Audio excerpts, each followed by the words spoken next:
We're live, guys. What is going on? Thank you very much for joining us, Azaan Feroz Sait. Thank you so much for doing this. Thank you for having me. Yeah, I appreciate it, dude. I'm a busy man, entrepreneur, learning what 5 ventures, I guess. One non-profit. trying to. Wow. So let's start with so what got you into business and things? I mean, because so people tell, like Safina Ventures, like Safina Plaza, people know, a lot of people know about it. It's damn famous in Bangalore. And as a kid, I was to go there a lot and stuff. Yeah. So, I mean, did you get into because your family business was there, or did you get into it because you had something in it? Like you said, even I went there as a kid. And I think that's what started shaping my perspective at a very young age. I was surrounded by really strong role models. Everyone in my family, my granddad, my dad, even my mom for that matter, the way they look at their perspective, looking at the world, problem solving, trying to actually add value to your community and build a business at the same time. So I've always been inspired by that and looked up to people who could create value and solve a problem. Wow. And I guess that's what got me started. I guess business that is what, like adding value to people. That is business for sure. Yeah, 100%. Yeah. So how do you define? So what's the definition of business like? I mean, is it like adding value, or like what is it? I think there could be many things here. Ultimately, the way I look at it with my business is as a startup, especially, you might see that it would reflect a lot of the values of the founder. So I can see that translating with my projects that I'm working on. What are causes that are important to me as a person? What am I trying to do? What am I? If I have to answer the question, what is my purpose? Or what's the impact I'm going to make? Then I think that can sometimes get translated into what you're trying to do as a business. Obviously, there's the financial and the numbers and the monetary side to it, without which a business. But I guess that's the cause of it. That's the cause of what you give. But I think the approach through which you try to get to your end goal, I think that is shaped by the kind of impact you want to make, and the way in which the approach to building your team and what your values are, both as an individual and as a brand. Wow. Dude, the interesting thing is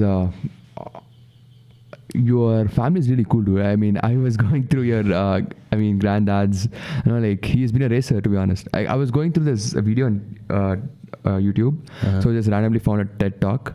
So I guess he was the architecture of, he was a famous architecture who was giving a TED Talk, and he put a picture on the whole screen, big screen, and he put out 2 people racing with the old Chetaks maybe. Yes. And he was like, the other guy is the Safina Plaza owner. Correct. So I think that was Mr. Naresh Venkatraman. Yeah, he's a very famous architect in Bangalore. So both my granddad and my dad have been very passionate about racing automobiles, motorcycles. Wow. We've had dealerships for Toyota and for Java. We're one of the first Java dealers in India, one of the largest selling Java dealers back in the day. Wow. And the brand is actually relaunched about a year and a half ago. And again, we've joined them and we're part of the rebirth of the brand. Wow.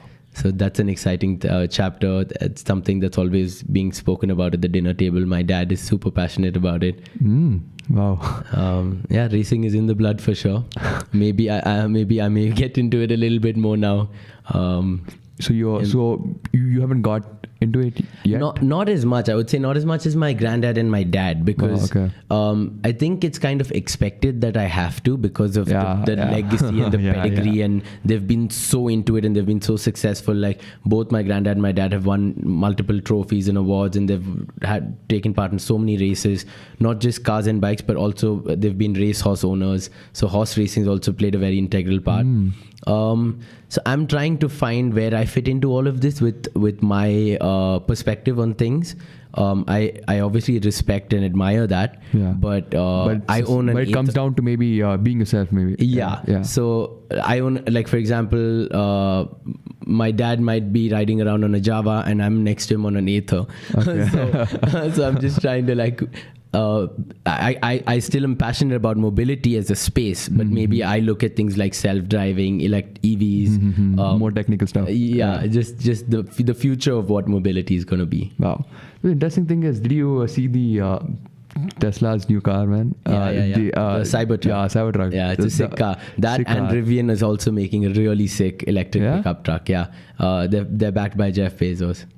Oh shit, so dude! Again, the enmity starts. Elon Musk and Jeff Bezos. Yeah, that's gonna be a sick car as well. Wow. I think 2022 is when it's gonna hit the road. Yeah. I know, like, my dream car is Tesla Roadster. The new one's coming out. Yeah, right? the new one, 2020. Yeah. What's your dream car? Like, what's your dream car? What's my dream car? At the moment, I'm pretty hyped about the Rivian. I don't know. I wouldn't normally see myself as a pickup truck kind of guy, but that car really got me excited. That and the Cybertruck. So I think it would be cool to have a pickup truck that's an EV and like have that ability to kind of do anything, even though realistically we're not going to be like carrying a load with us or moving items on a daily basis. Yeah. But it'd be cool, like if I want to take my dogs to the spa or something, put them in the back and just take them. Wow. Yeah, I think that would be sick. So it's your EV that the Jeff Bezos is making, the new one. So it's Jeff Bezos has just funded it recently, and I think they're using the skateboard technology of that car to make also delivery vans for Amazon. So that's why he funded them. Oh, okay. That's but the same platform and the same base of the car is also going to be used to make this electric pickup truck. So one side is for consumer side business, the other side is B2B. You like more Elon Musk or Jeff Bezos? I look up to both of them in so many ways. I mean, they're generation-defining entrepreneurs, and they're amazing role models. Elon Musk is quite like a little bit younger than Jeff Bezos, I guess. Yeah, I think he's younger than Jeff Bezos. But they've both made such a big impact, and I think Elon Musk is just getting started. So with the rally in Tesla now, you can start seeing people are taking him a lot more seriously. Yeah. That's one thing. It's amazing the amount of things that guy is doing. To think that someone who started PayPal and now is going to be doing something like Starlink. And Starlink is going to be out this year, I guess. They say, I think they have 1/3 the number of satellites in orbit already, and I think in a year or two they'll have. That'd be interesting. Like a telecom sector is going to take a big hit. Yeah, imagine if Jio can in India. I think that he might have the ability to do that globally. I don't know how regulation will work on that, but yeah, it'd be interesting to see what happens. Telecom is fucked up in India. Like there are only no players left out. You know, like I mean, it's Jio, Idea, and Idea, Vodafone, or Airtel. I have Vodafone and it's not working for the last 2 days. The calls just don't go through. I have to use WhatsApp call to talk to someone. Seriously? It's crazy what's happening. Dude, I use Vodafone. I don't know, but I don't know. At least maybe in my area or something. Okay. Because my network is the only network where I can stream 4K video. Twitch. I watch Twitch a lot. Okay. So I consume. I'm into gaming. So I watch Twitch. I watched it in my classroom. So this is a place. It's a mountain kind of thing. So there is no network. Jio, Airtel doesn't even work. But I am sitting there. I'm watching at 4K. I would think that consumers on the Vodafone network would actually have more bandwidth because there are less people on it. Everyone's leaving Vodafone right now. They're going to Airtel and Jio. So if there are less people, then you should be able to, the network should perform better. Yeah. But I don't think that's what's happening. At least as a user, I'm not able to. Okay. I think I'm going to switch to Jio now. It's time. I know, that's what I was like, shit, someone needs to come up in Vodafone and do something crazy. These people came in. Who is this? The Wi-Fi Dabba. Have you heard about them? No, what do they do? Okay, Wi-Fi Dabba, it's like they provide high-speed internet and 1 rupee, like 2 rupees, sorry. Okay, and this is 4G? Per GB. Cellular? Per GB. Yeah, no, it's not cellular, it's Wi-Fi basically. They start with Wi-Fi. So it's like they put up a kind of a network in one area, and that sends a signal to a receiver at home, and that gives us the Wi-Fi. Oh, interesting. That is like 2 rupees per GB. And that was like open competition to Jio, you know. Okay, interesting. I don't know, like I have been reaching out to talk to them, but I'm not been able to go through it. Yeah. I'm sure you'll get them soon. Yeah, sure. I need to find out what this is about. Like I was very that was very interesting to see that 2 GB per. Yeah, I mean, for us also at the hub, with people that are staying with us, co-living or co-working, internet is such an important part. True. Now it's a life. It's a basic necessity like water. Yeah, and when we're trying to manage a network as a startup ourselves for like a dozen other startups and 100, 200 people, it's a nightmare. The whole process from the beginning, because if your network goes down, you're letting down so many people and so many companies. Wow. So it's a constant challenge, especially in India with the cables running and being cut. And although I will say ACT has been amazing. So ACT, okay, the one that ACT, okay, yeah. So for the Wi-Fi, corporate broadband and leased line. So for that, they're super good. Yeah. Wow, dude. I want to know more about Hub, man. Like, I mean, you run Hub, and also like, I was very confused. Like, is it a co-working space or co-living space, or what is it? Just I don't know. It's kind of confused with that. So yeah, that's understandable. Okay. Because we're kind of all over the place. We started out as a co-living space. Okay. So what is co-living? It's like maybe explain it to me. I guess. Sure. So think about co-living as in a very short way, although I usually I'm hesitant to use small comparisons like this, but think of it like a dorm for adults in the quickest way to get an idea of what it's like, but then it's so much more. Okay. Or think of it like a PG, which was the alternative in India for youngsters that are trying to move out, live on their own. You would either have to live in a PG paying guest, or you would have to rent out a 1 or 2 BHK. Yeah. In either case, you'd face a lot of obstacles or challenges. True. They may say based on your religion or your gender or what kind of diet you have, you may or may not, the landlord may or may not want you to live in his property. True. Or whether you have a girlfriend or not. True. Your friends should not come at night. Timings, deposits of 10 months, ridiculous things like 10 months to a year deposit. So there were all these obstacles that kind of made it difficult for young Indians to start their careers off and find that first place to live, which is such an important stepping stone in gaining independence and being able to be an entrepreneur, to think like one. So when we started out about 3 years ago, the concept of co-living was just emerging and being introduced into the world. There were a couple of startups in the US, a few in Europe, maybe about 2 or 3 in India. So we were just part of that first wave.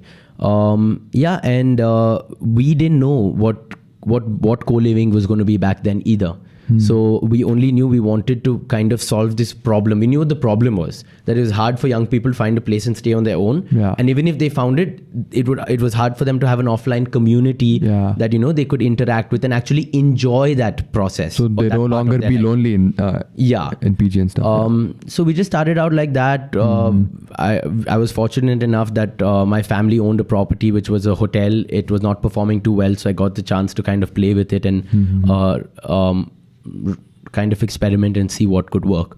And we really used a lot of the feedback from the first few people that were staying with us. Even till today, we're still listening. But in those initial days, that's how important listening is. It's critical, right? If you want to build a business, you want to solve a problem, you have to really listen to people. What is your problem? Yeah. And they kind of helped shape us, our space and our amenities, and the whole properties was built to suit their needs. Wow. After they were staying with us. Wow. So when we started, we didn't have a kitchen, we didn't have a laundry room, we didn't have a gym, we didn't have a media lounge, we didn't have a co-working space. All the things that today we think are core components of our co-living space and which you kind of have to have as a basic amenity.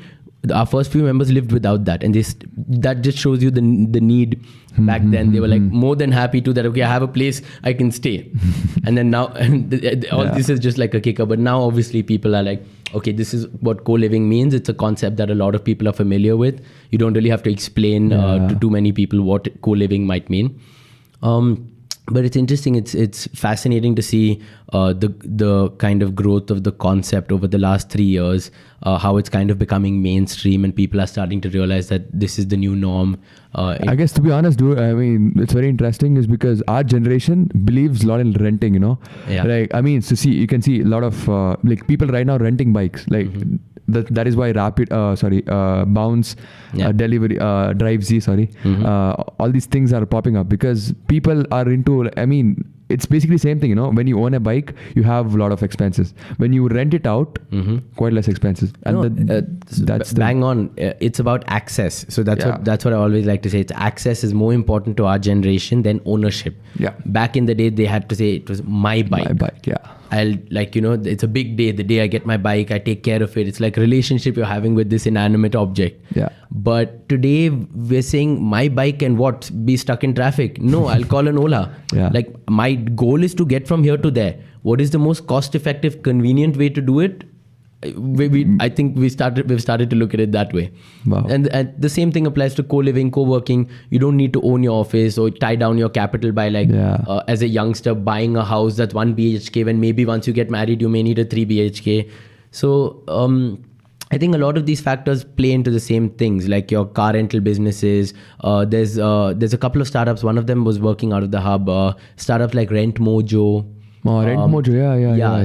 So they rent out everything, right? Renticle actually was working out of the hub for a really long time. Okay. They rent everything from your furniture. There's Furlenco also, right? Furlenco, and even Pepperfry do. No, I don't know if Pepperfry does, but I'm sure they will if they don't. Okay. It's just a logical extension. But yeah, we rent even for us at the hub, because we want to see how this process works. We rent laptops. We've rented a swing, we've rented beds, we've rented fridge, all of these kinds of things, because in a lot of cases it just makes more sense. And people are ready to take it, because they're ready to rent it. Yeah. Wow. Even with a lot of these rental companies partner with a lot of co-working, co-living spaces. So if you want to open a new space, you can tie down a couple of 10-20 lakhs in furniture, or you can rent it on a monthly basis based on when you sell the seats. Yeah. So there are all these interesting ways that these new models that are emerging. That's like that generation is going to save a lot of money for sure. Yeah. So, I was going through an article in a newspaper, and it showed that you were creating something when you were young, like around 17 maybe. Mm-hmm. So wait. Before that, let me just talk. So how was your school? How was your childhood and how was your school? How was your childhood? Everyone's favorite question. Yeah. No, I had a fairly normal childhood. I guess I would say I was in Bishop Cotton's till the 6th. My dad went there also, so I really enjoyed that. And then after that, I moved to Bombay for a year. And then I moved to a international school in Bangalore called Bangalore International, BIS. Okay. So I was there for about 5 years, and then I graduated from there. That's where I really started to kind of shape my perspective and realize that I may not want to work for a company or a 9-to-5. I may want to do my own thing. I had a lot of opportunity to kind of. So what happened that you realized you want to work on your own? I think I just got a lot of opportunity there. It was a much smaller school, and I got a lot of opportunities to be on the student government. I was the president of the school. I got to start the alumni association of the school. I was involved in we had different houses, so leading a house and being part of the sports team, and also that's where I got the chance to start my non-profit. So Youth for Youth was started there. We ran a very interesting program called Adopt Your Doppelganger. So what was it about? So it started out as a CAS club, because my school said that after school there were different components like sports and community service and stuff like that. So we were thinking, since we have to do something, why don't we start something new, as opposed to, there were two options. You could do something like Habitat for Humanity, which was an established social program, or you could create a new one. So we decided to create a new one, and we wanted to work with kids, and I thought that's what we understood back then, because we were kids ourselves. So we came up with this concept called Adopt Your Doppelganger, where we paired up young underprivileged kids, a lot of them orphans in South India, with kids in international schools and schools across Bangalore. Okay. And we paired them based on common interests. So we made the kids fill out a form in their native language, whether Tamil or Kannada or Hindi, and then we made the kids in the schools fill out the form. And then we matched them based on commonalities, things like if both of you are interested in football, two people are interested in dance, and then based on that we kind of facilitated mentorship, donating things and stuff like that, because we felt that connection would be much stronger, and the chance of of 2 people into football. So you might, the stuff you donate would be very useful to this kid. Yeah. It's more likely to be useful. So it's like, so of course, it's like, so you have a football player and a half one kid who's a football interested guy. So Correct. the things that the football guy maybe is not using, Correct. you can just give it to the guy. Yeah, and the same knowledge, the same passion, so that can you really and get to connect on a deeper level. Yeah. I think that's somehow found its way and translated into what I'm doing today also. But yeah, so that's how we started AYD. So you were like basically a straight leader in your childhood, because you told you were leading houses. I mean, I was learning about leadership from an early age. I was inspired by my role models, even in my school, that held those positions before me, and I kind of looked up to them. And yeah, I guess I was naturally driven towards trying to make an impact at an early age. I guess you could say that. Wow, that's interesting. I was the same. I had like my eyes closed till my 9th grade something, and then things happened, and then I was like, yeah, I have to do something good. Yeah. But you were lucky, I guess. We started off. We all wake up and have that moment where we're like, okay, I have to do something now. Yeah, did you have that moment? I think I'm still having that moment. Every day I wake up and I have that moment. I'm like, what am I trying to do? Wow. Yeah, I think it's both. I think a lot of entrepreneurs can connect with this. It's both a pro and something that could be problematic if it's not managed well, because it could lead to something like anxiety, because you're always thinking you have to solve some problem, or you have to identify and what's next. And a lot of times I find my mind racing at night thinking about what's next. So it's both a blessing and a curse, but it's also what inspires you to wake up and do things, right? So do you meditate or something like? I've tried to. You tried to? Okay. I've tried everything from yoga to headspace and a lot of these things. I actually did yoga for like 2 years. So I was tried to be consistent with that. But then recently I think I just couldn't find time, or I didn't want to make time. So, but I would love to get back into it. I think it's mental health is an important issue, especially if for our generation.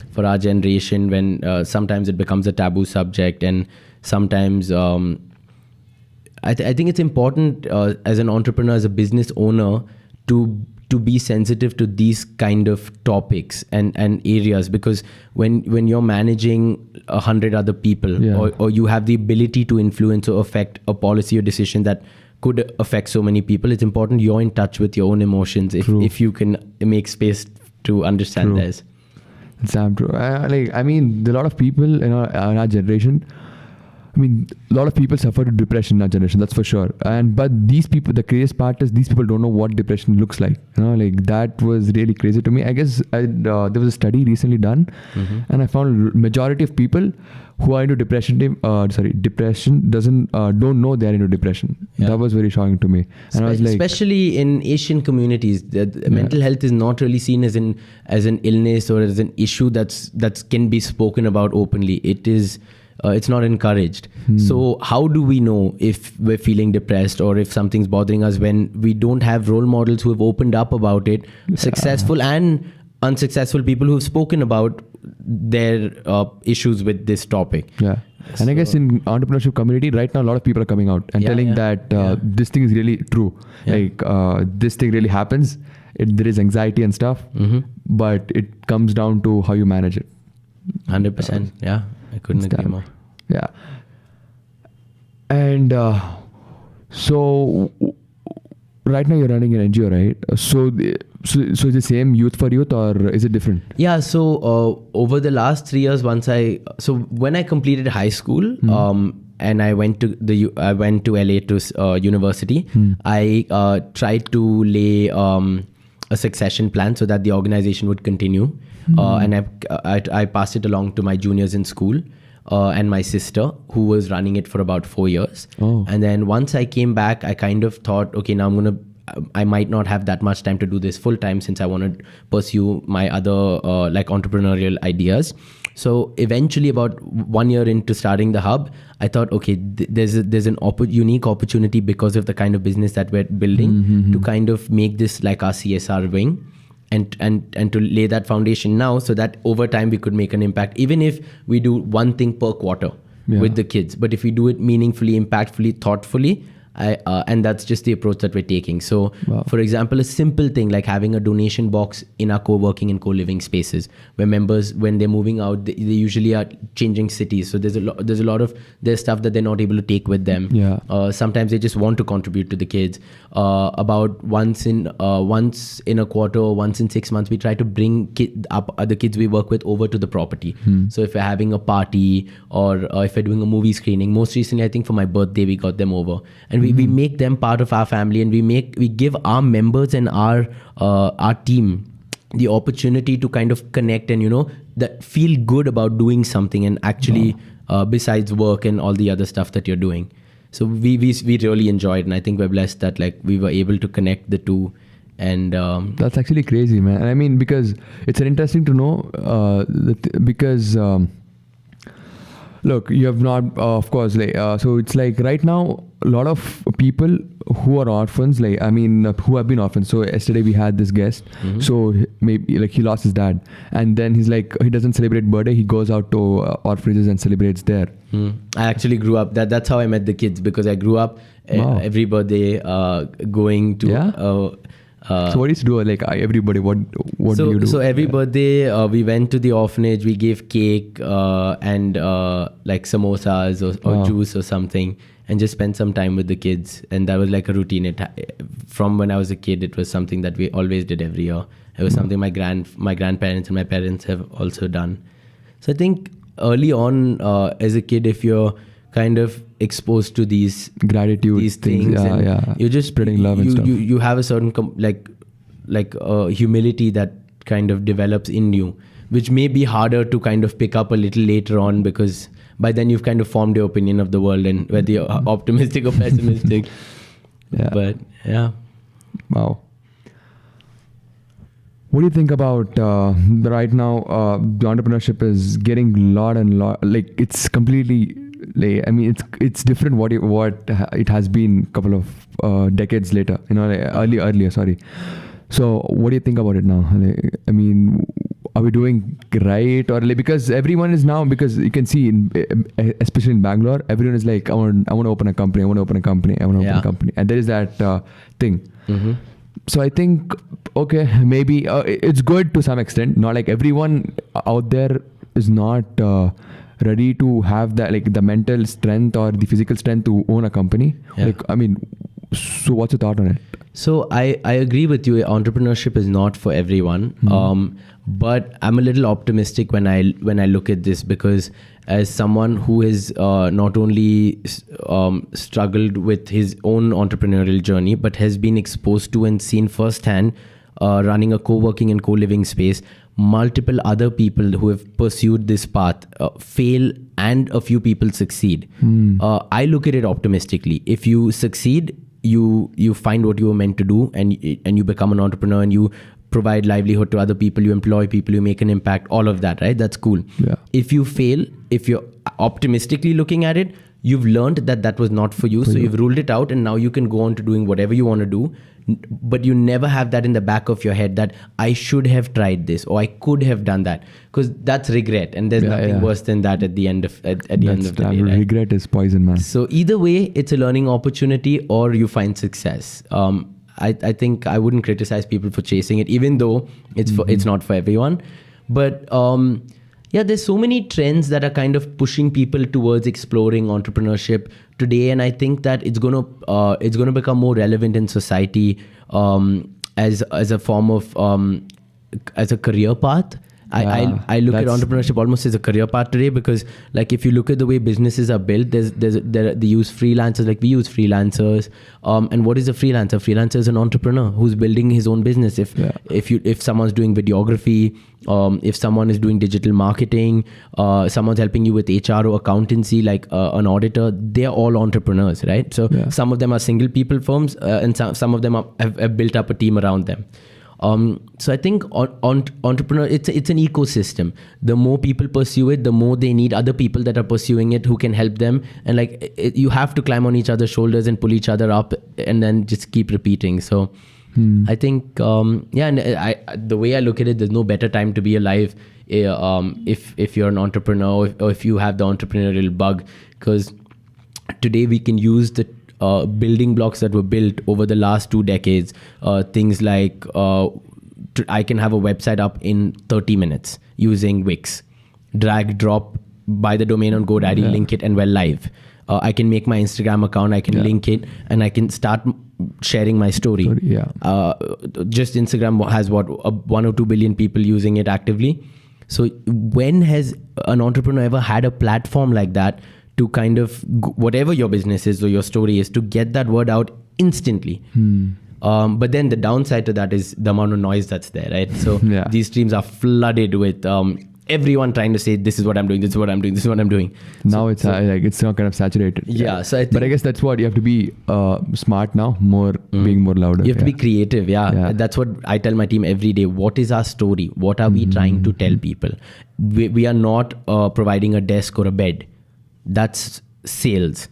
If you want to market and build a brand, you really have to go down to the essence. What is it that you're trying to do? For us at the Hub, it's a community.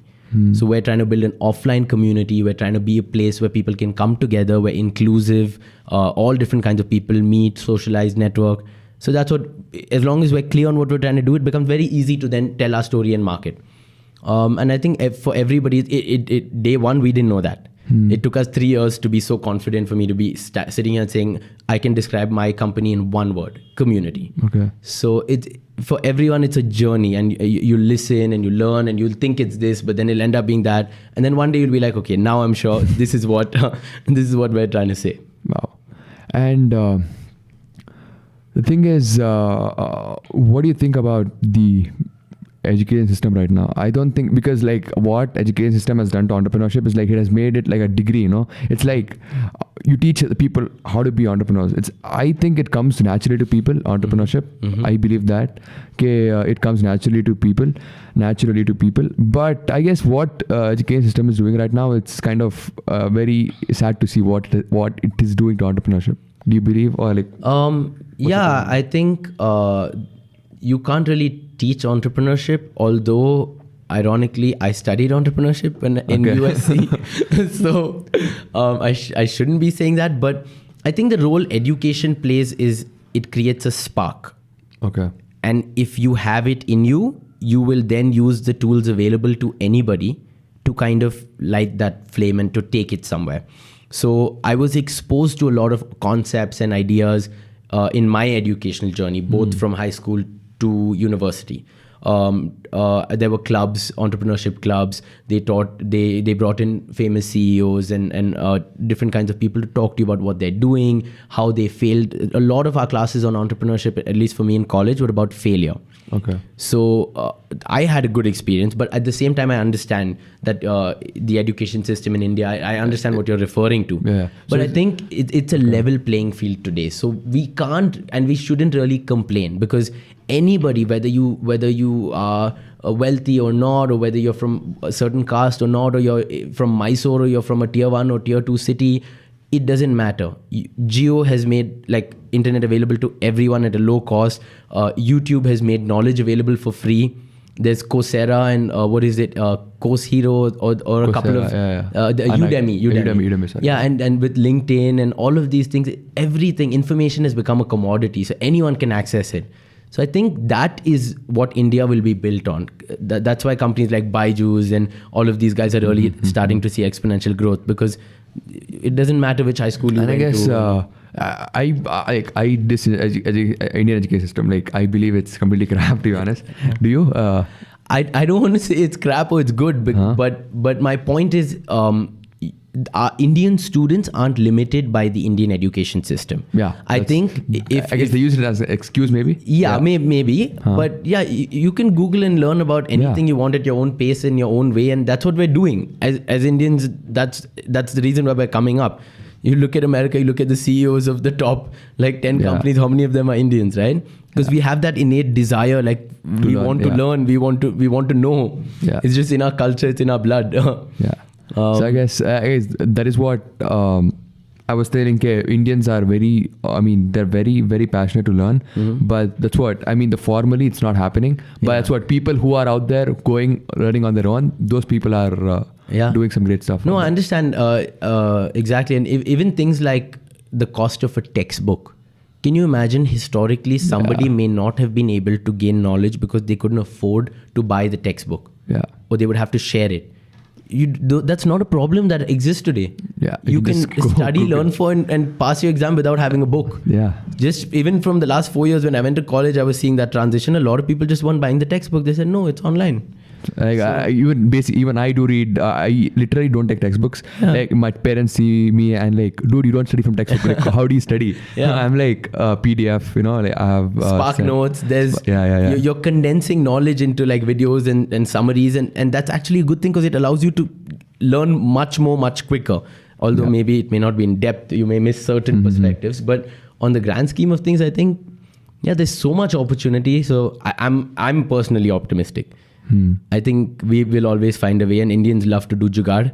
So when internet and technology is the biggest form of that. I guess a lot of startups right now are into edtech, because like all those stats out there, like telling 91% engineers are not employable and all this stuff.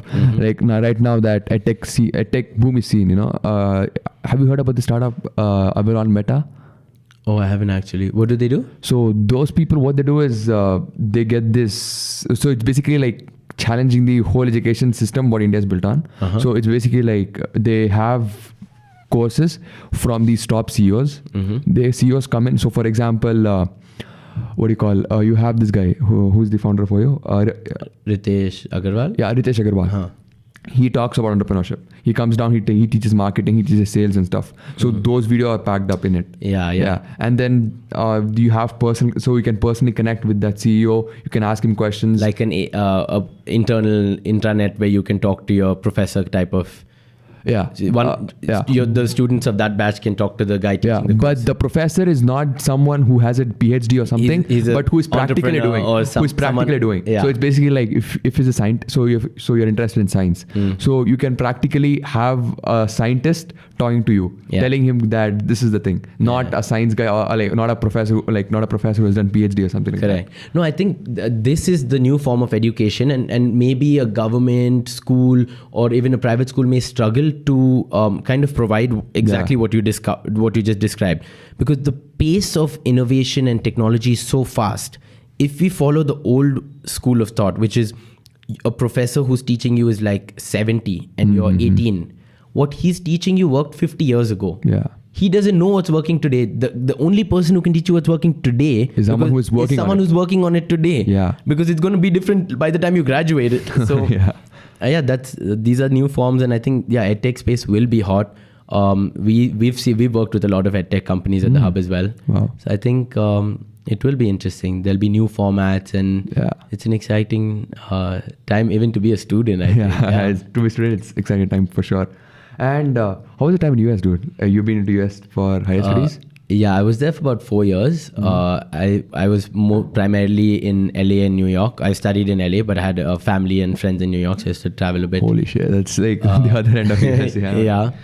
But I think during that time I got exposed to a lot of interesting concepts. It helped kind of broaden my perspective, and I think just like the good part about the American education system is that it kind of forces you to to build in a component of diversity. So even if you want to go in there and you say I'm studying business, half your classes have to be spread across history, science, math, and all literature and stuff like that. So it annoyed me back then because I'm like, no, I know what I want to do. I want to study entrepreneurship. I want to study marketing, but I also had to do that. But that kind of like looking for those threads of things that you could pull from like the arts and sciences and business and kind of combine it, that kind of helped, I guess, really inspire the creative side of me and like say that, okay, I business doesn't mean you just have to be like numbers or something. You can combine different aspects, and your perspective on the world can be shaped by that. So I think my time in the US definitely helped broaden my perspective. I got to go to SF, the Bay Area a lot, so I got to just go on tours of the tech companies, seeing their offices. A lot of that, I think, has translated into this desire for me to create that kind of a vibe and atmosphere here. And I think that's kind of partly what the hub was born out of. Wow. That, and also my time staying at my student housing there. So that kind of inspired the whole co-living bug in me. Do you surf? Like, I mean, the SF. Surf? Do you surf? Like, I mean, do you surfboard? No. I actually skateboarded. I used to skateboard to class, which is, that's cool. In retrospect, so funny. I want to learn. Imagine myself skateboarding here. yeah. But I still love to skateboard. Just no tricks or anything. Just commuting, going to class and coming back. No tricks. No tricks, yeah. I would have loved to surf. I always wanted to, but the water was freezing cold. So it's a Pacific Ocean. It's like ice. So if you're born there and you're doing it as a kid, you have like steel bones, but I don't think we'd be able to survive more than 2 minutes in that water. Seriously, interesting. And also, I mean, LA beaches are quite dangerous, to be honest, I guess. A lot of sharks, maybe? In LA? I don't know. I mean, I wasn't in the beach. I used to go to the beach a lot, but I used to never go into the water. Okay. So I don't know. Interesting. But LA is an amazing city. The work-life balance that I've seen there, very other few places, I can kind of, see that approach to life where even if you have a startup, you go to New York, it's completely different. New York is it's completely busy. New York early morning, 6 o'clock, you head home, the sun is setting. Just the whole vibe in LA, you go to the beach, you do yoga, you go to your office, you walk around, you exercise, that the work-life balance is incredible. Wow. Over there. LA is kind of like, what do you call, it's like, how do I put it in words?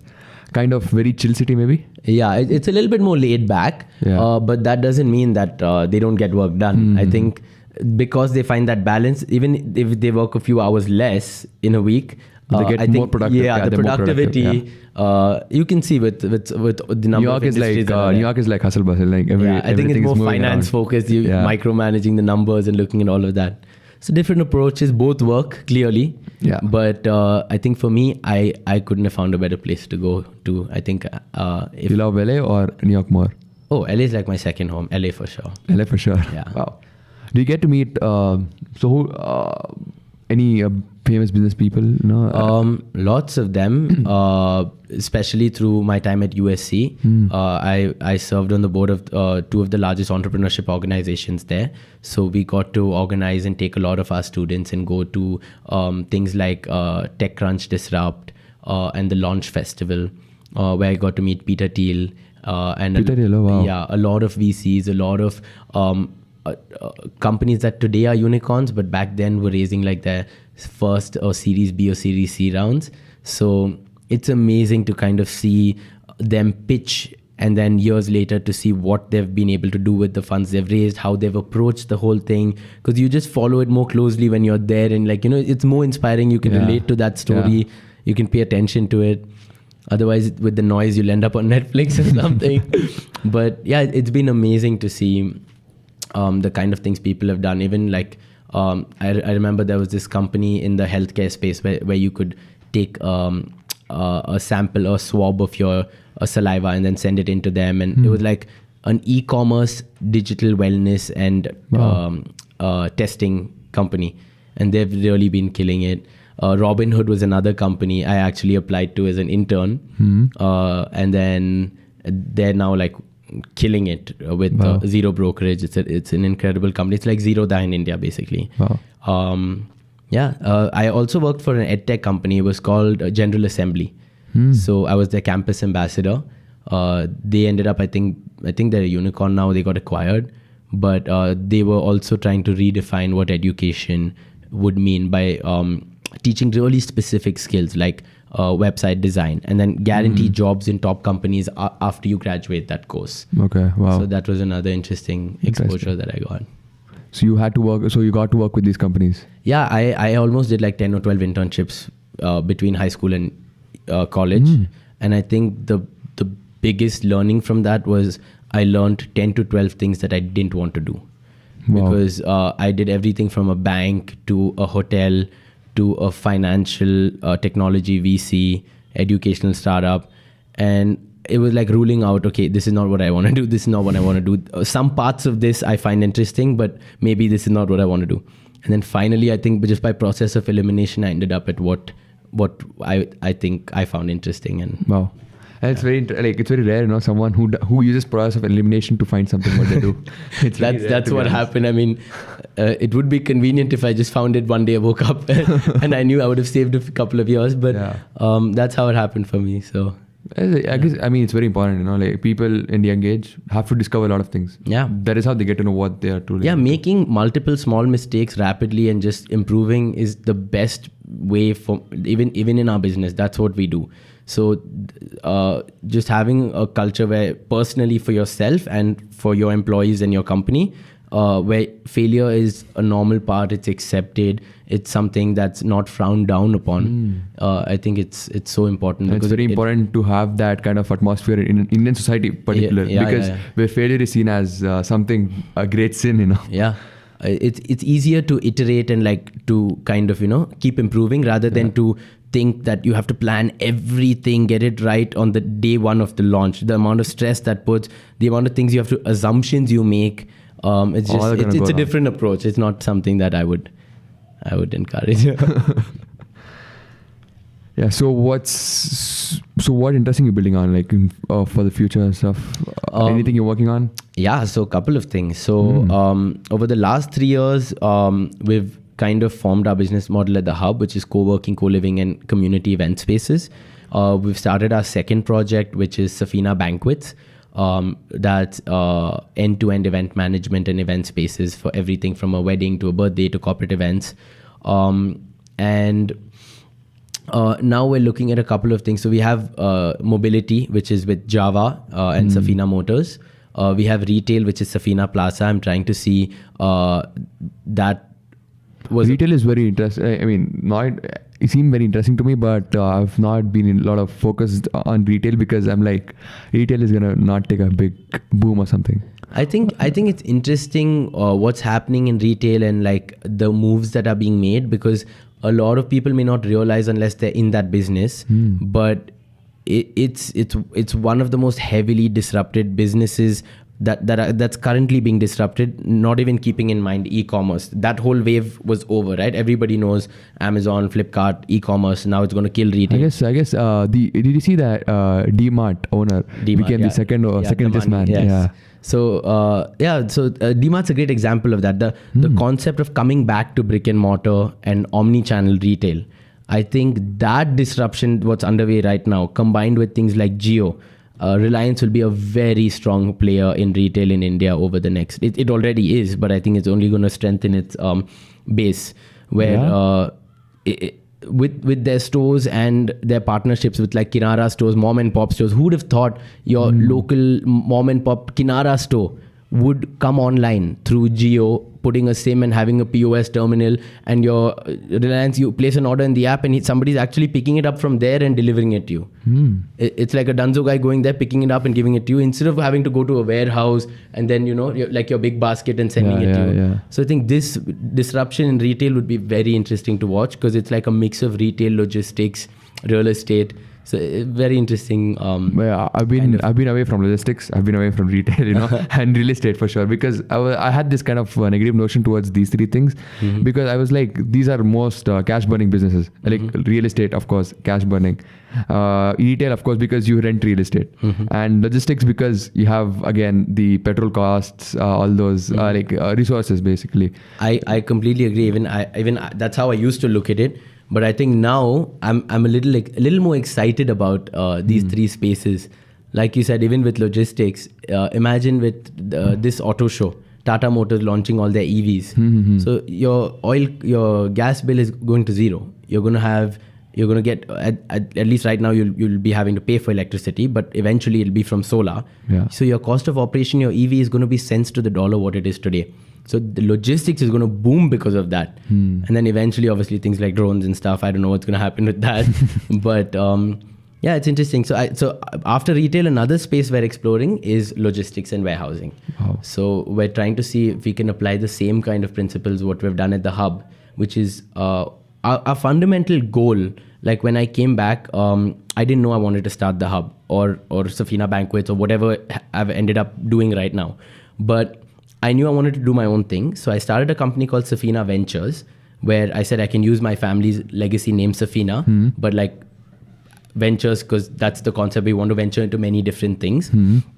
And I remember when we were incorporating the company, it was 6 months before I came back to India. I was here in winter break. And our lawyers were asking, you have to kind of make a memorandum of articles of association of what this company is going to do. And you kind of have to get it in the right ballpark, because otherwise you can't just have a business registered for one thing and do another. So it kind of forced me to think. And back then I remember what I said and what we ended up putting. It's so funny. It's so accurate today to everything we're doing. So we want to make real estate more accessible by operating at the intersection of technology, real estate, and hospitality. And I think that kind of applies to all of these things, whether it's co-living, co-working, banquets, retail, logistics. We're trying to make a very difficult, old-fashioned sector, which is real estate, a very expensive and immovable kind of a thing, make it super accessible to people. And then just see the magic that what happens because of that access. Because we're giving so many more people access to something which was so difficult, it's going to spark innovation. So that's been our approach. And then how can we feed off of that? How can we use that to inspire more people to kind of come up with more interesting ideas ourselves? And that's just been like what we're driven by. Yeah. So what do you think about technology? Like, what do you think? I mean, this is going to destroy humans. Like, what do you think about it? Technology. I mean, I restrict it to the domain that I know, which is like social media, digital marketing, that kind of stuff. Because technology is so wide, like it's damn wide, with AI and all of that, I don't know what's going to happen. But I think as a society, we very clearly know both the pros and cons of something like social media, and always being connected, and the toll that can take on both us as consumers, being constantly bombarded with all kinds of messages, and even as an entrepreneur, as an employee, just this expectation today that you always have to be available. Yeah, you have to be available for sure. So whether it's on WhatsApp or the hundreds of channels, Telegram, you're being notification overload. True. Like just waking up and like seeing all your notifications and the anxiety that alone would create in your mind. Just imagine 10 years ago, that's not something people had to worry about. Just True. Zero inbox, having to go through all of these things, prioritizing. I don't know where I read this, but I really believe in it, and I try and tell a lot of my the people that I work with to kind of apply this. I think I heard the CEO of like a Fortune 500 company or something say it, and I thought it made so much sense. He said, if I can make 3 good decisions every day, then I've done my job. So because making a decision kind of is like draining. As human beings, when we have to choose between 2 or multiple things, there's a toll it takes on you, an emotional toll, a mental toll to choose, whether that's anxiety or otherwise. So just kind of realizing what are the key decisions you have to make, which are important for you and to shape your business, and delegating the rest. Wow. Because even if they're small decisions, if you have to wake up and you have to choose, like just for the sake of it, an example, you have to choose what color shirt do I wear, what color pant do I wear. Just making 100 decisions. By the time you get to your 100th decision, which is probably the most important one, you're exhausted mentally because you've chosen so many times, and then you need to be fresh and focused for that decision. So might as well keep. And I guess that is why Mark Zuckerberg wears the same outfit. You know, that's literally why he does it. That's one of the examples. Because he says one less thing to worry about, one less thing to choose. I'll focus on like the important decisions. Wow, that's interesting. It's very same thing. You know. So what I do is like every morning I get up, you know, like if you see a lot of notifications, you're going to be like, holy shit, I have a lot of things to do. So do you have any morning routine where you keep off seeing more notifications as soon as you get up? I have a night routine. I'm a night owl. I would say I'm insomniac. I'm usually up till at least about 3 or 4. And that's the time, like between 12 and like 3 is the time that I can really focus and get my the creative part of my work done. Wow. So if I need to work on the website, I need to like work on the feed or like kind of plan strategy or new concepts, that's the time that I'm able to focus because it's quiet. I'm like completely isolated in my room, like just like, you know, it's my time. Wow. During the day, once I'm up, I'm just reacting. So it's solving problem after problem. This has come up, that's come up, this needs to be done, payments, all of these things. So especially because I'm a little stretched right now, I'm trying to do a couple of things. So that night time is what truly allows me to kind of strategize, plan, and like. So when do you sleep? You know, I don't think I need that much sleep. I think 7 hours is usually what I average. But yeah, my schedule is more fixed because at this stage, I think I've built a team that can very competent, are like overqualified to kind of manage and take care of day to day. So that part is pretty much on autopilot. I think my responsibility as a founder is to always think about what's next and not to get complacent if I'm going to protect what we've built and kind of try and keep evolving. And that's why I think it's super important that I dedicate that time to allow myself to be creative and like think what's next. I think the interesting thing that I want to ask you, talking about right now in society is like a lot of, if you see, like right now, the generation, not millennials, I mean our parents' generation.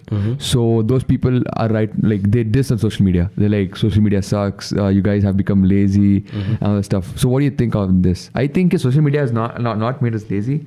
I think it has kind of maybe enabled a lot of things. See, for example, I've been able to connect with a lot of people online. Like personally with you, I got connected through LinkedIn. LinkedIn, exactly. Yeah. So what do you think about it? Yeah, I think just like any other tool that man has made, it can be used for good or bad. It depends on the intention with which we as people approach it. And I think social media is one of those where it's not good or bad. It's kind of a spectrum, the way in which we interact with it and how much it benefits us and our society. And yeah, I think I personally like with all of these big tech companies now coming in and saying, what I don't know what it's called with Apple and Google, where it shows screen time, right? Screen management. So there's a reason why they're getting into like stats, because they're realizing people are maybe going a little too unhealthily into their devices, maybe spending too much time. So they're giving us that perspective to reflect and like look back at us. How many hours a day am I spending on Instagram? Probably an hour and a half for me. But I'm like overseeing 7 pages, so I have an excuse.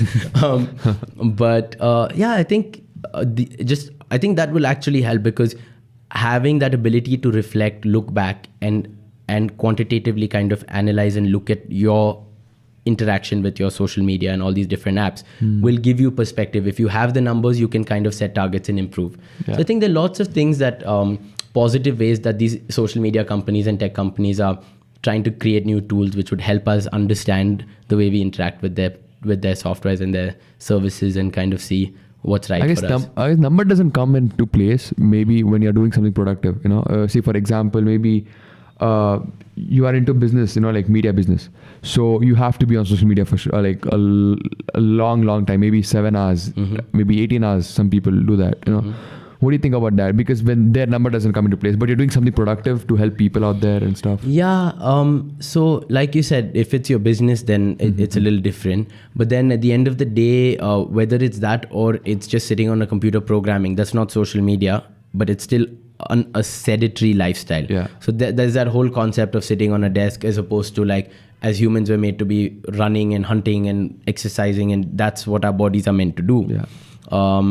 So I don't know. I think I personally am someone who's trying to figure that out for myself. Okay. Trying to find that right balance between like being active and like moving around versus just sitting on your desk. Even as a CEO or as a founder, you have to find that balance. How much do you want to be talking to your customers, talking to your employees, versus how much do you want to be sitting and trying to work on finance or software or something like that.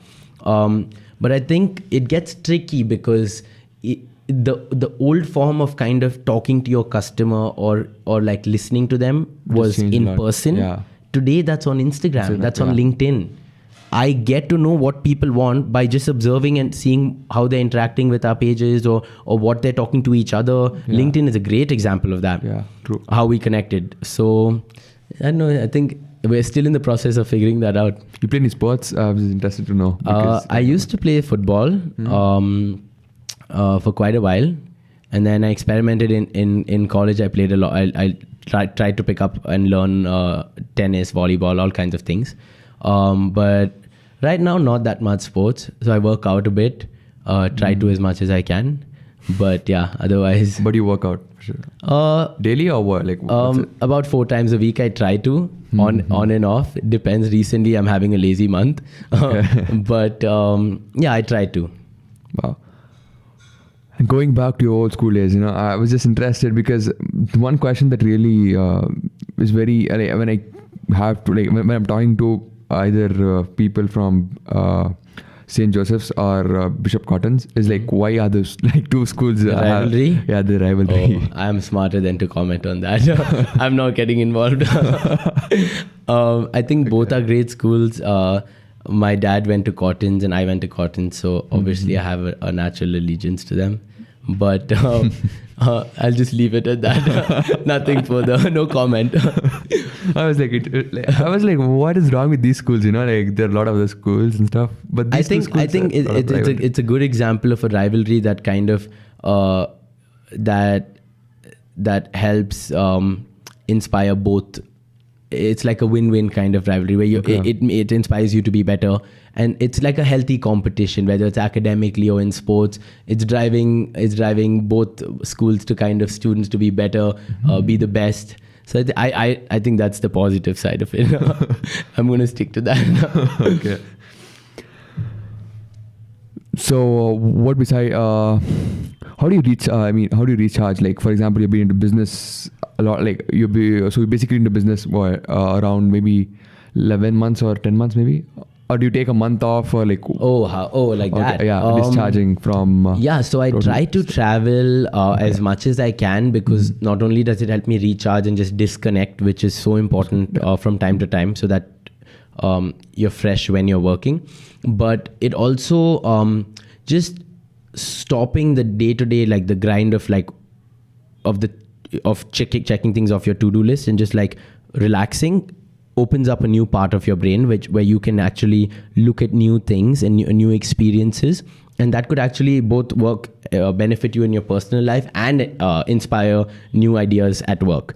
So I try to travel about once or twice in a month somewhere within India if I get the chance, like to meet family or just a small short trip or something.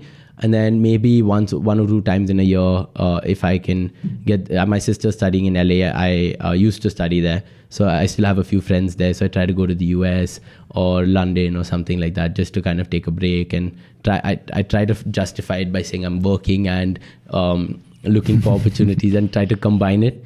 Meeting friends, family, and just relaxing, disconnecting. The interesting thing, because I've been talking with a lot of entrepreneurs and stuff. Those people actually go to natures, but get into nature stuff, like trekking and stuff. But you, to be honest, going to cities is interesting. Yeah, so for me, as much as I would love to be the guy who would love to go to like you said, like nature loving places or like the forest or something like that, even in my downtime I get recharged by being in a new environment, but I prefer city like a city kind of environment. So I like bustling cities, like a Barcelona or a LA or a New York, and just going to the beach over there, or like finding fun things to do, going to art galleries, museums. Art gallery, interesting. Yeah, so I think there's so many things to do and so many things to see. Wow. And we all have our own kind of way of like recharging. And but I think that actually brought my perspective. I was like, wait, cities? You're talking about cities and stuff like art galleries and stuff. I was like, yeah, that's some interesting thing that I can check out on cities. Yeah. Because like you don't find art galleries anywhere. Like it's interesting, Yeah, I think art is another very interesting space that entrepreneurs are starting to look at, and that will start to emerge in Indian startups soon. Hopefully, I think I would be excited about it. I'm personally excited because I'm working on art because I have a very personal story. Okay, fine. If I don't mind to share, I'll share it. So it's like, so I got into college. That is my degree. So it was happening in July, last year, July 2019. So what happened was I fell in love with a girl, and I started listening to songs, and these songs were totally I could relate with it. I was like, holy, like artists are really important. Like artists, they're really important people because they really word the feelings of people. And from there, I was like, I have to do something for artists. When I'm an entrepreneur, I have to create some value for them. Yeah, a lot of these, there's so much meaning and there's so much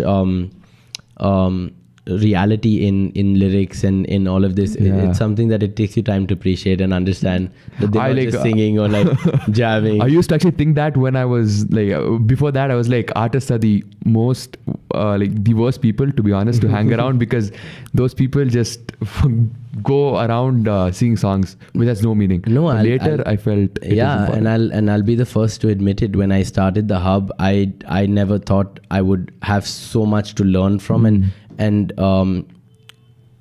even from a business perspective, I think I've learned more from the artists and the creative people that have been part of the hub than I have from any other kind of startup or any other kind of learning experience building that business. Because we do just hosting events like a pet meetup or a music jam or stand-up comedy, poetry slams, just being exposed to the amount of diversity there is in the creative space. Wow. It's mind-blowing and it's so inspiring. All the different kinds of things. I guess entrepreneurs is gonna will be the ones who will see the potential of artists, maybe, because that is because I'm personally seeing the potential. Yeah, and if you really think about it, an artist is the most fundamental definition of an entrepreneur. Yeah, because they are the business. It's them, and they have to go all in on what they're doing. If they're singing or if they're into poetry, that is their livelihood, right? So they're the original entrepreneur. Yeah, I'm true. And very deep question I want to ask you is, what did you have a time where you were like lost, maybe known as the darkest period of your life? Like, what was it? Was there any time like that, or that's a fascinating question. I think more than a time, for me, as an entrepreneur that's trying to do so many things and is on some level always stressed and anxious about what's next, or is this the best I can do this, and just those kind of questions, obsessing over it. And I think from time to time, the same things that make me a good entrepreneur lead me to maybe a slightly darker place where I'm like, this isn't good enough, or I'm not doing enough here. I can relate to that. And I think it may not be just necessarily one phase, but I think it's a recurring thing where every few weeks or every few months, when things don't go as planned, maybe you're in the up and down cycle and you're in the down part of it, you begin to question yourself. Is this what I should be doing? Am I the right person for the job? The responsibility of having so many people who depend on you. All of these things will eventually play thoughts in your mind. That is, to be honest, like the most common point every entrepreneur has. See, for example, so when I started this show, first episode, I reached out to 15 videographers and photographers, and I was like, they were ready to come. A lot of people gave hand, so I reached out to 15. So I was already booked, so one guy was coming in. But then at the end, I had 2 hours. It was 2 hours before the guy called me and is like, I'm calling him, he's not picking up the call. So right now I have the guest coming in another 10 minutes at the studio, and I am stuck here figuring out how to get this guy. And I'm start questioning, okay, what should I do now? Like, should I just be like, it's not available and send the guest away? But figuring that, I guess that negativity actually allows you to find solutions. Exactly. It's at those points that your journey as an entrepreneur is defined. Yeah. Because it's the easiest thing to do in that situation is to say, fuck it, I'm done. Like, just cancel the appointment.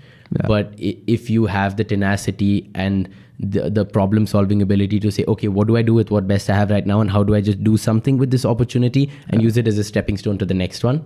That's what will define your success. Yeah, that's really true, man. Because if I if I take my example again, if I would have been like, let's say the guest away, to be honest, this whole thing would have been not happening. Like, this would have been postponed, to be honest. This would have been postponed. I'm very grateful for that movement to happen, you know. and that's the flip side of overcoming those downers, because on the other side of that is the highest high you're going to experience, right?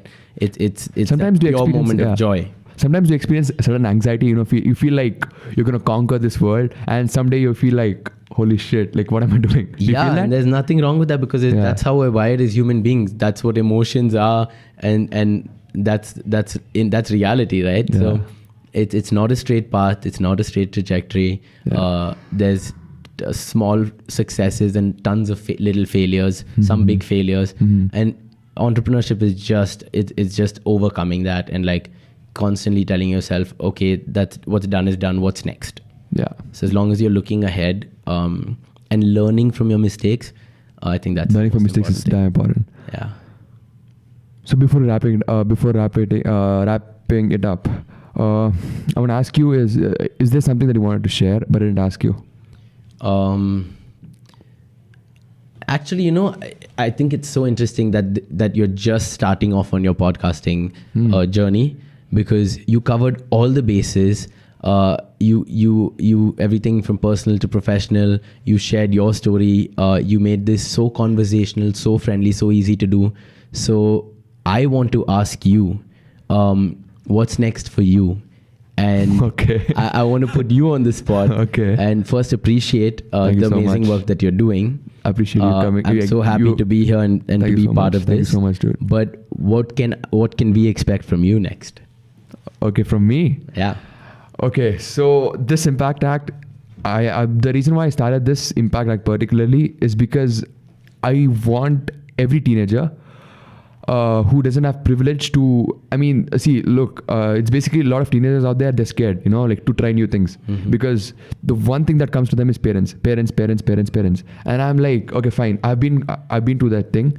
Like a couple of years back, my relatives weren't with me. Everyone was against, because business in my family is seen as something very naive, you know, like, because it's very naive, very strange, because no one has done it before. And I'm the first one. And of course, when you're first, you're seen very like alienated guy. And so coming back to that thing why I started is because a lot of students out there are being like, dude, come on, my parents are not letting me in. But I am here getting all these people, like interesting people, like someone who is making livelihood, or maybe his, living out of just painting. You know, maybe you can make that a career path, just talking to him, listening to him, maybe. That is why I started. Maybe an entrepreneur coming in and talking about different stuff. And maybe you want to get into that kind of entrepreneurial field and stuff like that.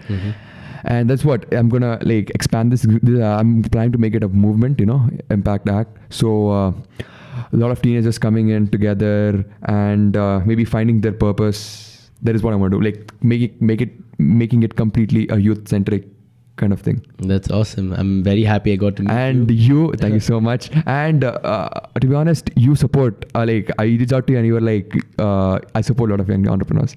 And I guess we need right now a lot of people like you, because, when you're young, it's very, this is very ironic to me, is because, look, when you're young, you have no responsibilities. And I guess that is the best time you can take risks.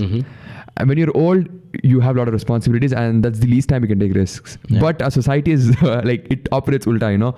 What happens is they tell you to play safe in your young teenagers, and then later play aggressive in 30s, after 30s. And I'm like, that is complete garbage, to be honest. No, I think it's we have to help each other and grow as a young nation in India. We're one of the youngest populations in the world. Damn true. And if we're going to succeed as entrepreneurs, we have to help each other. So as much as I'm helping you by being here, you're helping me, because I'm getting to learn what you're doing, what the next generation is doing, although we're pretty much the same age. But just meeting new people, learning, helping each other, having that open, friendly atmosphere is what will help entrepreneurship thrive in our country. I feel. Yeah, thank you so. That is for sure. That is for sure, to be honest. Entrepreneurship is, either, like, look, it's not going to be like everyone is not going to be an entrepreneur, but they are going to have entrepreneur tendencies. Mm-hmm. That is like maybe Gary V talks about it. Yeah. So wrapping it up, what's one message that you want to send to everyone listening to the show? One message. I guess this is something I was reading about recently and I was trying to implement in my own life. Try and figure out what you as a brand or you as an individual, what your story is in one word. If you can do that, then it becomes easier for other people to understand you and for you to spread your message. Wow. So just simplify and really kind of bring it into an essence in one word. What is your brand about, or what are you trying to do? Wow. So, what's your word? What's your one word? My word is community. Community. Wow. And within community, it's like inclusive. So that's what we're trying to focus on, building an inclusive community. And so it's not where it's no collab. There is more collaboration, not competition. Right? Yeah. Wow. And I think it can be applied across all our businesses. Like the hub is an obvious example where everyone's coming together, but I think it can be applied to other businesses where you may not initially think it's applicable. Like with like one of our businesses, Safina Motors. It's about bikes and essentially we're a bike dealer, right? Yeah. But if you approach it differently, you can build a community of bikers that are passionate about this iconic old legacy brand. Yeah. And you can do things like have Sunday breakfast bike rides, and you can really like grow and nurture that brand through an approach of being an inclusive community where everyone who's interested in this can come together, learn, teach, grow together. And I guess couple of big unicorns like Forever 21, all this big brands that failed recently is because of this lack of community, I guess. Because they didn't build a community of people who love fashion. They just kept on putting out fashion stuff. They failed to maintain a community. And I guess community is damn important to it. Yeah, look, Forever 21 failed, and Amazon being as big as it is, still. What is being a Prime member? Why is it called a membership? Membership, yeah. Because they're trying to say we're obsessed with customers. We'll do everything. We'll take care of you guys. We have the best return policy. All of that. We're focused on you. And no matter how big you are, there's a way to build a community and to kind of like leverage that. Yeah. Wow. Like that word is very strong. Community. Yeah, thank you so much for doing this, man. I appreciate you coming here. Thank you for having me. Look forward to listening to all your podcasts and all the people. Thank you so much.